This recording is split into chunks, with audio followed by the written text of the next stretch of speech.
कोकणातील प्रत्येक घडामोडींचे लाईव्ह अपडेट पाहण्यासाठी आताच कोकण कटा न्यूजच्या सर्व सोशल मीडियाच्या प्लॅटफॉर्मला लाईक, फॉलो आणि सबस्क्राईब करा। संगमेश्वर मधून एक धक्कादायक घटना समोर येते। संगमेश्वर शिवधामपूर मधून काल संध्याकाळी 23 सप्टेंबर 4 वाजल्यापासून एक 40 वर्षीय महिला बेपत्ता असल्याची माहिती आहे। मात्र याच महिलेचा मोबाईल, पर्स, चप्पल आणि शेवटचं लोकेशन चिपळूण असल्यानं सध्या शोध सुरू आहे। चिपळूण तालुक्यातील गांधारेश्वर पुलावरून महिलेच्या बेपत्ता होण्याच्या घटनेनं खळबळ उडाली आहे। पुलावर तिचा मोबाईल, चप्पल आणि पर्स सापडल्यामुळे तिनं नदीत उडी मारून आत्महत्या केल्याची शक्यता व्यक्त होतीये। मात्र हा आत्महत्येचा प्रकार आहे की ती अन्यत्र निघून गेली याबाबत सध्या संभ्रमाचं वातावरण निर्माण झालंय। बेपत्ता झालेल्या महिलेचं नाव अपेक्षा अमोल चव्हाण, वय वर्ष 40, राहणार शिवधामपूर, संगमेश्वर असं आहे। काल मंगळवारी सायंकाळी सुमारे 4 वाजता त्या घरातून कोणालाही काहीही न सांगता बाहेर पडल्या होत्या।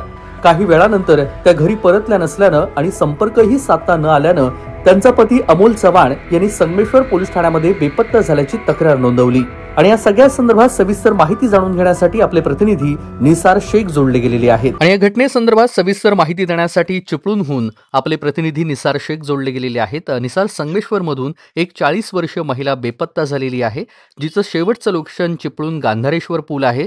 गांधारेश्वर पुलावर तिची चप्पल, पर्स आणि मोबाईल आढळल्यानं सध्या खळबळ निर्माण झाली आहे। काय सविस्तर अपडेट आहेत आपल्याकडे निसार? तेजस, खरी एखादी आपण माहिती पाहिली तर खरी माहिती आहे, कारण काल संगमेश्वर मधून दुपारी 3 वाजता अपेक्षा अमोल चव्हाण ही बेपत्ता झाली होती। तिचे पती अमोल चव्हाण त्या संदर्भात संगमेश्वर पोलीस स्टेशनमध्ये तक्रार दाखल केली होती। त्यानंतर ते शेवटचं लोकेशन पाहता चिपळूणचं गांधारेश्वर पूल दिसलं। त्या ठिकाणी ती चप्पल, त्यानंतर पर्स आणि मोबाईल सापडलाय। आता ह्या महिलेने गांधारेश्वर पुलावर उडी मारली की एकंदरीत त्याच ठिकाणी नजीकच असलेल्या ट्रेनला ती पकडून तिने अन्य ठिकाणी निघून गेली का, याबाबत चिपळूण पोलीस तपास करत आहेत। आपल्याला माहिती मिळतं, आपण चिपळूणचे पोलीस निरीक्षक फुलचंद बेंगडे यांच्याशी संपर्क साधला असता त्यांनी आपल्याला सविस्तर माहिती दिली। त्यामध्ये ही जी महिला आहे, ही महिला काल दुपारी 3 वाजल्यापासून बेपत्ता होती। त्यानंतर रात्री 4 वाजता तिचं लोकेशन सापडलं। लोकेशननुसार चिपळूण पोलीस त्या ठिकाणी पोहोचले, नातेवाईक त्या ठिकाणी पोहोचले। त्यांनी पाहणी केली असता त्या ठिकाणी चप्पल, पर्स आणि मोबाईल सापडलाय आणि त्यानंतर ते चिपळूण पोलीस स्टेशनला आले। पहाटे 4 ला गुन्हा दाखल झालेला आहे आणि त्यानुसार आता पोलीस तपास करत आहेत। अगदी धन्यवाद निसार, आपण दिलेल्या सविस्तर माहितीसाठी। लोकेशन तपासासंदर्भात धक्कादायक माहिती समोर येते, ती म्हणजे पोलिसांनी तात्काळ तपास सुरू करत मोबाईल लोकेशन तपासलं असता अपेक्षा चव्हाण यांचं शेवटचं लोकेशन चिपळूण मधील गांधारेश्वर पूल परिसरात दिसून आलं। यानंतर कुटुंबीय आणि पोलिसांनी तातडीनं घटनास्थळी धाव घेतली।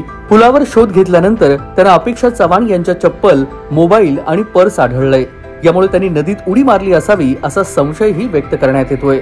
पुलावर पर्स आणि चप्पल आढळल्यानं आत्महत्येचा अंदाज अधिक बळावला असला तरी पोलिसांचा तपास वेगवेगळ्या अंगाने सध्या सुरू आहे। चिपळूण पोलीस सूत्रांच्या माहितीनुसार त्या महिलेनं नदीत उडी मारून आत्महत्या केली असावी अशी शक्यता नाकारता येत नाही। मात्र दुसरीकडे काही जणांचा अंदाज आहे की आत्महत्येचा बनाव करून त्या जवळच्या रेल्वे स्टेशन मार्गे अन्यत्र निघून गेल्या असाव्यात। त्यामुळे प्रकरण अधिकच गुंतागुंतीचं झालेलं आहे। सध्या परिसरात खळबळ निर्माण झाली आहे आणि स्थानिक नागरिकांमध्ये मोठी चर्चा रंगली असून पोलिसांनी शोध मोहीम सुरू केली आहे। नदीपात्रात शोध घेण्यासाठी स्थानिक पोहणारे आणि सोबतच बचाव पथकांची मदत घेण्यात येणार असल्याची माहिती आहे। चिपळूण पोलीस या प्रकरणात तपास करतायत। अपेक्षा चव्हाण ही आत्महत्या करून नदीत बेपत्ता झाल्या की अन्यत्र निघून गेल्या याचा उलगडा करण्याचा प्रयत्न सध्या चिपळूण पोलीस करतायत। त्यामुळे अधिकृत खुलासा मात्र तपास पूर्ण झाल्यानंतरच होणार आहे।